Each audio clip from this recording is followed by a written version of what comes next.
ये कीटोन का भी केस देखा, इसकी कितनी पीपीएम की वैल्यू शो हो नहीं है। अब इसका हम लोग यहाँ पे स्पेक्ट्रा देखेंगे। जैसे 3 मिथाइल 2 पेंटानोन का स्पेक्ट्रा दिया हुआ है, 3 मिथाइल मतलब तीसरी पोजीशन पे मिथाइल ग्रुप अटैच है। अब इसमें जैसे पीक शो करवाई हुई है। जैसे हमारे पास अगर हम लोग सबसे पहले देखें ए वाले की, सबसे पहले ये ट्रिपलेट की शो कर रहा है, ये according to the n+1 rule. अब हर दफ़ा बताया, आप लोगों को खुद ही समझ आनी चाहिए। बी वाला देखिए ज़्यादा हमारे पास कम शील्डेड हो रहा है, डी शील्डेड हो रहा है, सो डेट्स वाई शील्डेड वाले रीजन की तरफ है। सी वाली ये वाली पीक है जो मल्टीप्लेट सी दे रहे हैं। और ये लास्ट में हमारे पास जो है ई वाले की वैल्यू आ रही है, क्योंकि डायरेक्टली जो हाइड्रोजन है कार्बोनाइल कंपाउंड के साथ अटैच है। इस वजह से ये हमारे पास ज़्यादा जो है डी शील्डेड हो रहा है, क्योंकि एनाइजोट्रोपिक फैक्टर की वजह से। अब नेक्स्ट है केस हम लोग देखते हैं एग्जांपल एस्टर की। एस्टर जो है ना, इसमें 2 टाइप के हाइड्रोजन होते हैं। एक तो एस्टर का केस ये है कि हमारे पास ये वाला कि हमारे पास जो है ना CH, फिर हमारे पास ये एस्टर है, मतलब कार्बोनाइल के जो साथ इस तरफ CH अटैच होगा उसकी वैल्यू 2.1 से 2.5 ppm के बराबर है। अगर C डबल बॉन्ड O और इस वाले के साथ अगर हाइड्रोकार्बन मतलब ऑक्सीजन वाले के साथ अटैच होगा, ये ज़्यादा डी शील्डेड होता है, क्योंकि ऑक्सीजन हाईली इलेक्ट्रोनेगेटिव कंपाउंड है। ये हाईली इलेक्ट्रोनेगेटिव कंपाउंड होने की वजह से ये हमारे पास ज़्यादा डी शील्डेड होता है।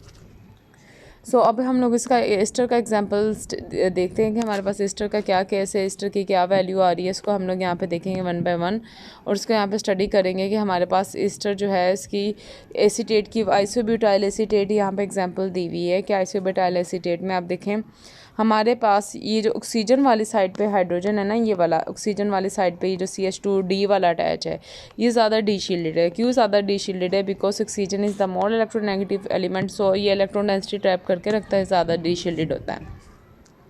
और जो दूसरा ये वाला मिथाइल ग्रुप है, ये जो कार्बोनाइल के साथ अटैच है, ये उससे कम हमारे पास डी शील्डेड आ रहा है। तो ये इससे कम क्यों डी शील्डेड आ रहा है? क्योंकि कार्बोनाइल में वो डायरेक्टली कार्बन के साथ अटैच है, सो वो कम हमारे पास डी शील्डेड होता है। तो अब नेक्स्ट हम लोग देखते हैं हमारे पास किसका केस है। हमारे पास कार्बोक्सिलिक एसिड का केस देखते हैं। तो कार्बोक्सिलिक एसिड में क्या होता है? कार्बोक्सिलिक एसिड है ना, इसमें 2 टाइप के हाइड्रोजन होते हैं। एक एसिडिक हमारे पास प्रोटॉन हो रहा होता है, एक हमारे पास अल्फा प्रोटॉन होता है।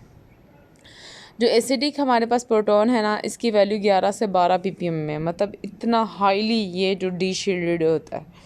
जो CH अगर एसिड के साथ जो कार्बन है ना, ये अल्फ़ा कार्बन, इसको हम लोग क्या बोलते हैं? अल्फ़ा कार्बन बोलेंगे। अल्फ़ा कार्बन के जो साथ ये जो हाइड्रोजन होता है, इसको अल्फ़ा हाइड्रोजन कहते हैं। इसकी वैल्यू 2.1 से लेकर 2.5 ppm तक होती है। अब आप इसमें एग्जांपल देखें, जैसे हमारे पास ये वाली दी हुई है 2-क्लोरोप्रोपेनोइक एसिड दिया हुआ है। अब आप यहाँ पे देखें जो सबसे ज़्यादा डी शील्डेड है ना, हमारे पास ये वाली जो पीक आ रही है वो OH, ये कार्बोक्सिलिक के ये वाले हाइड्रोजन की आ रही है, ये जो 7 से 8 के राउंड अबाउट ना, ये वाली जो हाईली डी शील्डेड है। अब हमारे पास ये जो CH की आ रही है ना, ये जो मल्टीप्लेट सा आ रहा है, देखें ये कैसे आ रहा है। इसके राउंड कॉर्नर में देखें कितने हाइड्रोजन है, 3, और ये क्वार्टेट की पीक दे रहा है 3+1 के अकॉर्डिंग। अब इसके देखें मिथाइल के कितने नेबर में है डबलेट, ये डबलेट की पीक देगा। तो ये ओवरऑल जो है ना, ये एग्जांपल है इसकी। नेक्स्ट केस अमाइड का। अमाइड जो है ना, ये 3 टाइप ऑफ हमारे पास हाइड्रोजन है। अब अमाइड का देखें, कहता है कि अगर carbonyl C double bond O के साथ अगर हमारे पास डायरेक्टली अटैच आ रहा है, जैसे फॉर एग्जांपल ये C डबल बॉन्ड O है, फिर हमारे पास ये N और ये H, इस वाले की ज़्यादा डी शील्डेड है, 5 से 9 ppm के राउंड अबाउट है। अगर हमारे पास क्या हो, ये वाला जो कार्बोनाइल है, इस साइड NH और इस साइड पे आप देख लें अगर कोई CH लगा हो, तो ये ज़्यादा डी शील्ड, मतलब 2.1 से 2.5 तक, इतना ज़्यादा नहीं। अगर नाइट्रोजन के साथ कोई CH वगैरह अटैच हो, तो ये हमारे पास ज़्यादा, उससे भी 2.2 से लेकर 2.9 ppm तक इसकी वैल्यू आती है। एग्जाम्पल आप जितने स्पेक्ट्रा सॉल्व करें उतनी ही आसानी होगी। जैसा कि मैं हर वीडियो लेक्चर में अपने लिए कहती हूँ, केमिस्ट्री इतनी कोई डिफ़िकल्ट नहीं है, जस्ट आप अपने कॉन्सेप्ट्स क्लियर करें, you can do it easily. After that we should discuss about that.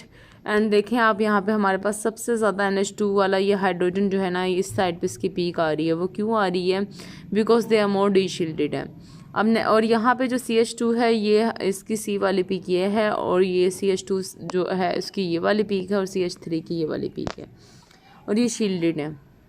नाइट्रोअल्केन्स जो हैं, ये भी हमारे पास एक फंक्शनल ग्रुप है। इसमें कहते हैं कि ये क्या होगा, NO2 ग्रुप के साथ ही CH अटैच है, और इसकी आप देखें 4.1 से लेकर 4.3 ppm के राउंड अबाउट आती है। नाइट्रोअल्केन्स का जैसे यहाँ पे 1 नाइट्रोब्यूटेन का दिया हुआ है, NO2 ग्रुप के साथ जो डायरेक्टली अटैच है वो ज़ाहिरी बात है वो ज़्यादा डीशील्डेड होगा।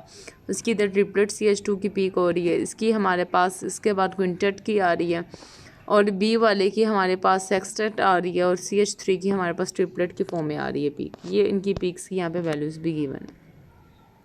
ये ओवरऑल सारी एग्जांपल्स थी। अब हम लोगों ने बहुत सारे फंक्शन ग्रुप सारे तकरीबन वाइंड अप कर लिए हैं। नेक्स्ट है इंशाल्लाह वीडियो पे हम लोग इसको वाइंड अप करेंगे और जस्ट अब स्पेक्ट्रा की प्रैक्टिस मज़ीद करेंगे। अब उसमें हम लोग जो है मतलब डिफरेंट फंक्शन ग्रुप को आप देखो मैं दिखाऊंगी और आप लोगों ने इसको इंटरप्रेट करना है। जज़ाकल्लाह।